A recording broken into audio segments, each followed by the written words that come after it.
नमस्कार, मैं हूं रजनी कौर और आप देख रहे हैं न्यूज अफेयर 24। पश्चिम बंगाल की फाल्ता विधानसभा सीट पर दोबारा वोटिंग आज हो रही है। यहां सुबह से ही लोगों में उत्साह का माहौल है। कुल 285 बूथ बनाए गए हैं। मतदान शाम 6 बजे तक चलेगा।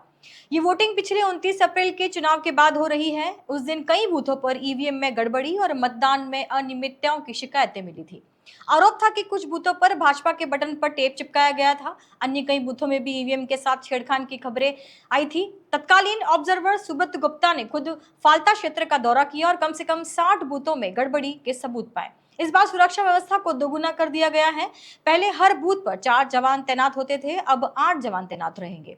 चुनाव आयोग ने यह कदम सुरक्षा और शांतिपूर्ण मतदान सुनिश्चित करने के लिए उठाया है।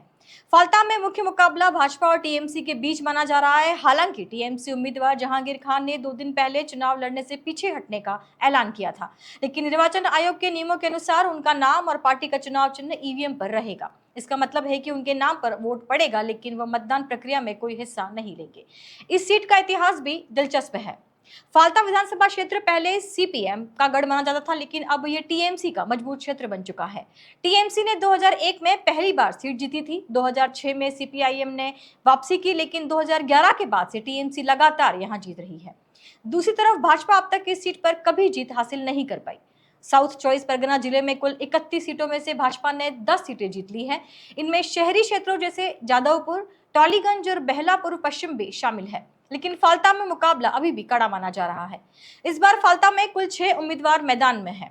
टीएमसी के जहांगीर खान के नाम वापस लेने की घोषणा के बावजूद उनका नाम ईवीएम पर रहेगा।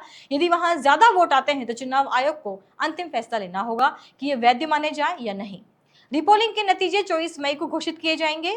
फाल्ता में ये चुनाव इसलिए भी खास है क्योंकि ये भाजपा और टीएमसी के बीच सीधे मुकाबले का अहम संकेत देगा और पश्चिम बंगाल की राजनीति पर भी इसका असर देखने को मिलेगा।